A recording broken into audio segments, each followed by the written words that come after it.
रवि शायद ही कभी भूल पाएगा नए फ्लैट में शिफ्ट होने का वो दिन। ये सब शुरू हुआ था जब वो एक नए घर में रहने आया था। वो फ्लैट नंबर 9 में रहने लगा, जो उसे अन्य फ्लैटों की तुलना में बहुत सस्ते दाम में मिल गया था, और उसने फ्लैट खरीद लिया। और ये उसकी सबसे बड़ी गलती थी।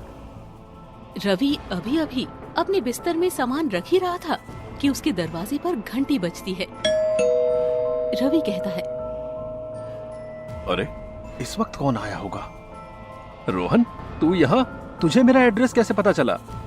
अरे तेरे भाई की पहुंच दूर दूर तक है। हमें बाहर ही खड़ा रखेगा है या अंदर भी बुलाएगा? अरे सॉरी, हाँ अंदर आना।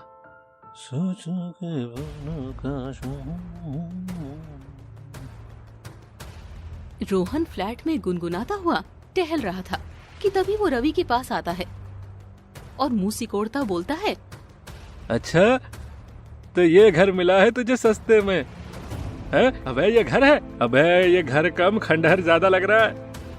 अबे मैं बता रहा हूँ, छोड़ दे ये फ्लैट है।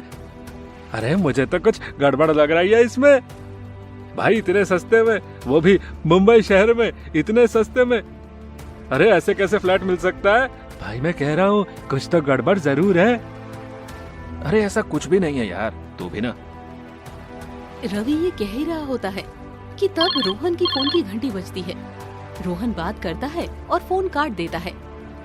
रोहन कहता है, एक मिनट, हेलो, अच्छा सुन, अभी थोड़ा काम आ गया है तो मैं चला है। तो ठीक से रह लेना, कुछ बना लेना अच्छा सा खाने पीने के लिए, ठीक है? चल सुबह मिलता हूँ। चल ठीक है, बाय। रोहन बाय करते हुए कमरे से बाहर निकल जाता है। रवि कमरे का दरवाजा बंद कर लेता है और अपने काम में लग जाता है। कुछ समय बाद लगभग रात के 11:30 बज चुके होते हैं। तभी रवि को खाना बनाने की याद आती है। वो किचन की तरफ जाता है, लेकिन बाजू वाले फ्लैट से कुछ चीखने की आवाज आती है। उसे लगता है कि वो लोग कुछ काम कर रहे हैं। फिर वो अपने कमरे में जाकर बिना कुछ खाए बिस्तर पर लेट जाता है और कुछ सोचता हुआ आंखें बंद कर लेता है। करीब रात के 3 बजे उसकी आंख खुलती है और उसे कुछ शोर सुनाई देता है। आवाज आती है। तभी रवि कहता है, अरे कौन है ये ठक ठक कर रहा है? अरे यार, ये कैसी जगह है? कोई सोने नहीं देता है। लगता है मुंबई के बारे में जो भी सुना था ना, सब सच है। ये शहर सच में नहीं सोता है और अब तो सोने भी नहीं दे रहा है।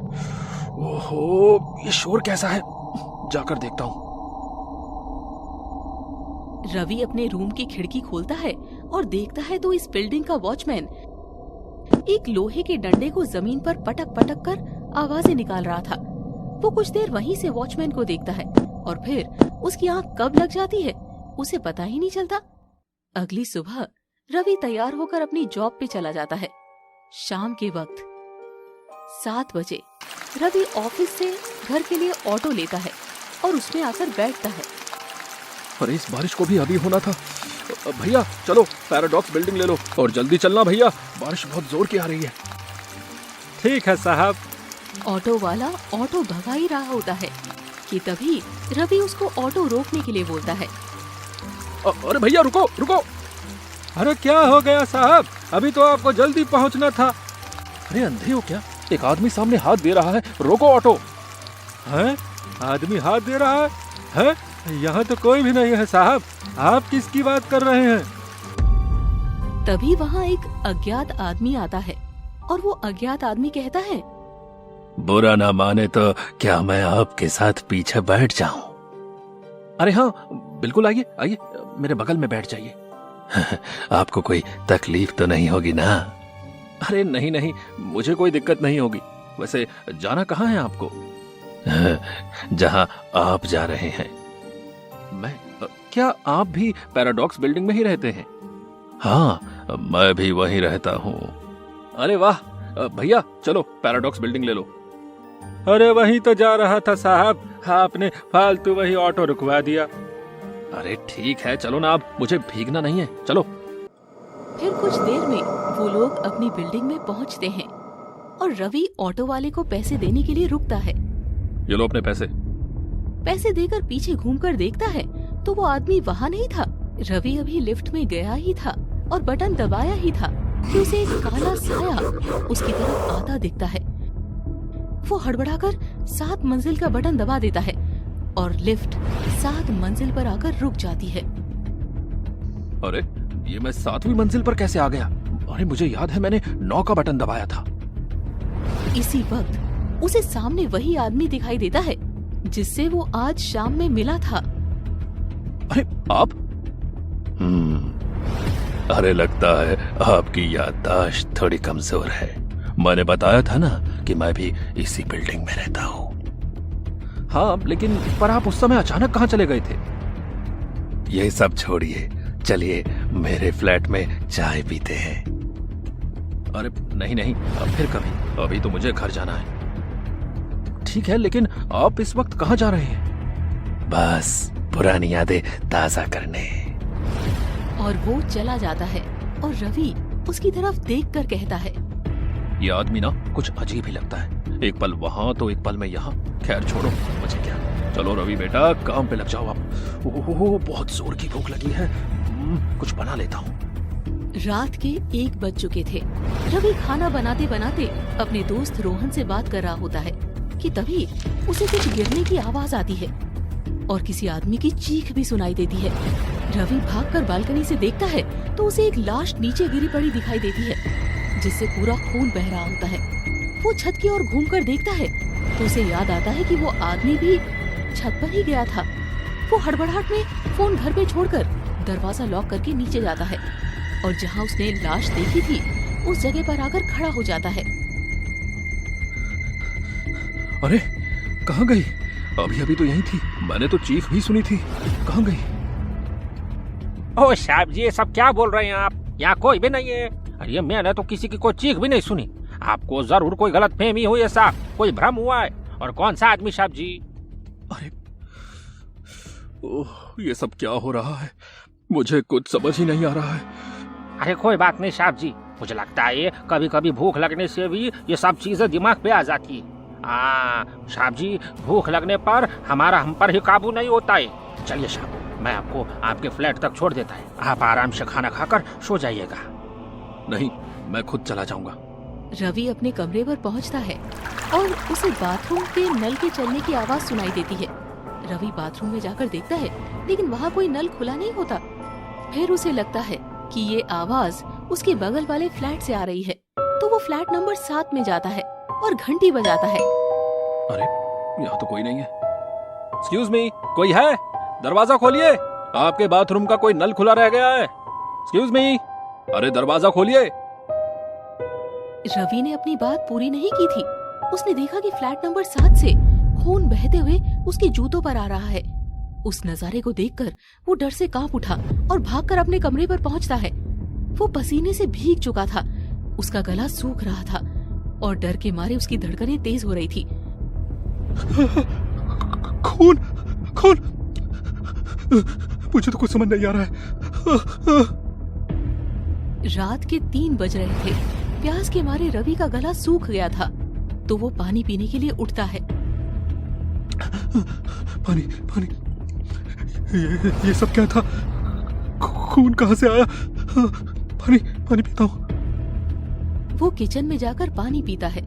फिर वही आवाज उसकी कानों में गूंजती है जो कुछ रातों से वो रोज सुन रहा था। चारों ओर। रवि इस बार बिस्तर पर था। वो बस आंख बंद कर वो आवाज को ध्यान से सुनने लगा और फिर अचानक आवाज आना बंद हो गई। रवि अपने बिस्तर से उठकर खिड़की पे आता है और नीचे की ओर देखता है तो उसे वो वॉचमैन दिखाई देता है। वो वॉचमैन को आवाज लगाता है, पर वॉचमैन उसे न देखकर फ्लैट नंबर 7 की ओर देखकर कुछ हड़बड़ा सा जाता है और वहां से भाग जाता है। Watchman, watchman! अरे ये तो चला गया। चलो सुबह पकड़ता हूँ इसे, न जाने क्या क्या करता रहता है। हर रात 3 बजे 7 बार डंडे बजाता है। अगली सुबह रवि तैयार होकर ऑफिस को निकलता है। लिफ्ट में घटी कल की घटना से वो अभी तक डरा हुआ था। सीढ़ियों से जाऊंगा। तो वो लिफ्ट छोड़कर सीढ़ियां ले लेता है।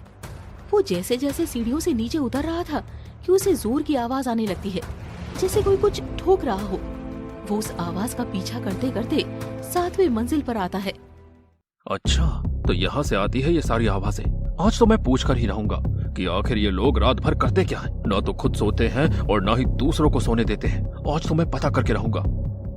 इतना बोलकर वो उस गेट पर घंटी बजाने ही जाता है कि उसके कंधे पर उसे ठंडा हाथ महसूस होता है। वो डर के मारे पीछे घूमकर देखता है तो वहाँ वही आदमी खड़ा होता है। रवि पीछे घूमकर देखता है। अरे आप यहाँ? जी, मेरा ही घर है ये। ओह अच्छा, पर अगर आप बाहर हो तो ये ठक ठक की आवाज अंदर से कैसे आ रही थी? वो आदमी एक मुस्कान देता है और घर के अंदर चला जाता है। अरे बड़ा अजीब सा आदमी है। इसके बारे में वॉचमैन से पता करता हूँ। फिर वो नीचे जाता है और वॉचमैन को पूछता है। अच्छा सुनो, एक बात बताओ, ये जो 7th फ्लोर पे आदमी रहता है यार, वो इतना अजीब क्यों है? वो कभी नीचे रहता है तो कभी ऊपर मिलता है। उसके रूम से कभी चीखें सुनाई देती है तो कभी कुछ ठोकने की आवाज। वॉचमैन ये सुनकर डर जाता है और पूछता है, 7th फ्लोर? अरे अरे किस आदमी की बात कर रहे हो साहब? अरे वही आदमी जो फ्लैट नंबर 7 में रहता है। अरे पर साहब जी, वहाँ तो कोई नहीं रहता है। अरे क्या बोल रहे हो तुम? मैंने देखा उसे। अरे नहीं साहब जी, कुछ दिन पहले वहाँ एक आदमी ने रात के 3 बजे आत्महत्या कर ली थी। उस आदमी की मौत के दिन से कोई नहीं आया है और वो घर तभी से बंद है साहब जी। क्या? रवि ये सुनकर सन्न सा रह जाता है, मानो उसके पैरों तले जमीन ही खिसक गई हो। रवि काम पर तो चला गया था, पर उसके दिमाग में ये सारी बातें घूम रही थी। उसका काम में बिल्कुल भी मन नहीं लग रहा था। रह रहकर मन में एक ही ख्याल आ रहा था कि क्या ये सब सच है जो वॉचमैन ने बोला। उसे पहले ऐसा खौफनाक अनुभव नहीं हुआ था। वो टोपी वाला आदमी कैसे मुमकिन है? कैसे मुमकिन है ये कि वो आदमी जिंदा नहीं है? उसे अब हर आदमी में उसी हैट वाले आदमी का चेहरा नजर आ रहा था। उसे अब किसी से नजर मिलाने में भी डर लग रहा था। वो बार बार खिड़की की ओर देख रहा था। वो अंधेरे होने से पहले ही घर चला जाना चाहता था, लेकिन काम का बोझ ज्यादा होने के कारण वो समय से नहीं निकल पाया और काम में व्यस्त हो गया कि ये वाकया भूल चुका था। और उसे घर आते आते रात के 12:30 बज गए। वो घर आकर खाना बनाकर खा चुका था और कुछ दफ्तर का बचा हुआ काम करने में लग गया। काम करते करते कब 3 बज गए पता ही नहीं चला। अरे 3 बज गए, अब मुझे सो जाना चाहिए वरना सुबह लेट हो जाएगा। सो जाता हूँ। वो जैसे सोने जाता तो उसे याद आता कि रोज रात को करीब 3 बजे वॉचमैन डंडे से आवाज करता था। आज वो नहीं कर रहा था तो रवि को इस आवाज की आदत हो गई थी।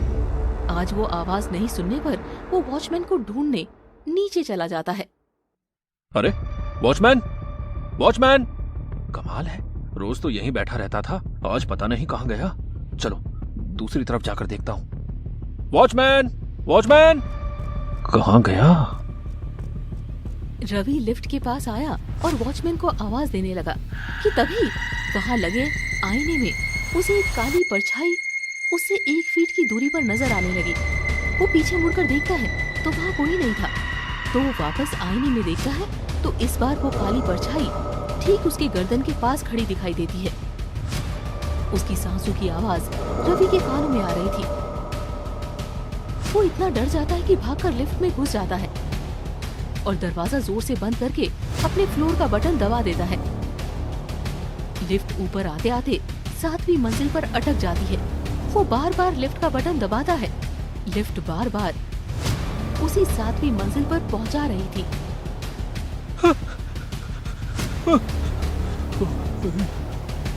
अरे ये लिफ्ट ऊपर क्यों नहीं जा रही है? फिर से बटन दबाकर देखता हूँ। तभी उसे आवाज आती है, रवि, रवि, रवि! कौन है? कौन है? रवि ने हिम्मत करके लिफ्ट में लगे आईने में देखने की कोशिश की तो उसने देखा वो परछाई उसके बगल में ही खड़ी थी। वो उस परछाई को अपने इतना पास देखकर बहुत घबरा गया और जोर से चीख पड़ा। और लिफ्ट से निकलने की कोशिश करने लगा। रवि बहुत डर चुका था। वो आहट, किसी के होने का एहसास उसे बहुत डरा रही थी। तभी उसने अलार्म बटन दबाया और गेट की तरफ देखने लगा। रवि को वो परछाई धीरे धीरे उसकी तरफ बढ़ते हुए महसूस हो रही थी। डर की वजह से रवि के शरीर से पसीना और आंखों से आंसू निकलने लगे।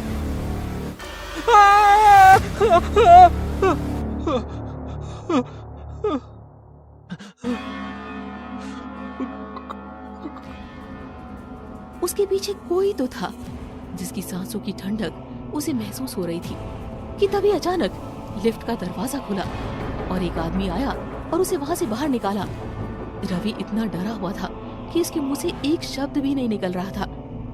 रवि की ऐसी हालत देखकर वो आदमी उससे पूछता है, आप लिफ्ट में कैसे फंस गए थे?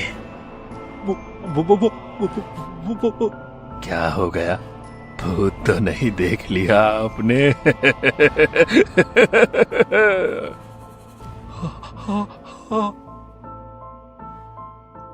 रवि हाँ में सर हिलाता है। वो आदमी फिर से उसे बोलता है, चलो मैं आपको आपके फ्लैट तक छोड़ देता हूँ। ये आ गया आपका 9th फ्लोर। एक मिनट, आपको कैसे पता कि मैं 9th फ्लोर पर रहता हूँ? वो आदमी अपने चेहरे पर एक बड़ी मुस्कान लेकर आता है और उसे कहता है, भूल गए हम ऑटो में मिले थे? फिर वो अपना चेहरा दिखाता है जो एक शॉल से ढका हुआ था। उसके चेहरे पर चारों ओर जख्म दिख रहे थे। ये चोट, ये जख्म आपको कैसे लगे? मैं किसी को मदद के लिए बुलाता हूँ, रुकिए। तभी अज्ञात आदमी ने कहा, मदद? अब मदद के लिए बहुत देर हो चुकी है। अब तो ये जख्म का दर्द रोज सीने में चुभता है। नहीं, आप चलिए डॉक्टर के पास चलिए। मरे हुए को डॉक्टर की जरूरत नहीं होती है। ये सुनकर रवि डर कर कांप जाता है। क्या मतलब है आपका? मतलब ये है कि जिस दिन हम ऑटो में मिले, जिस दिन तुमने लाश देखी, मैं तब भी मरा हुआ था और अब भी। इसी बिल्डिंग से कूदकर जान दे दी थी मैंने। बस तभी से इस बिल्डिंग में भटक रहा हूँ। ये सुनकर रवि डर से कांप उठता है और उसकी धड़कन तेज हो जाती है। हे भगवान, जिसे मैं इतने दिनों से मिलता रहा, वो तो मर चुका था। इतना कहकर वो बेहोश हो गया।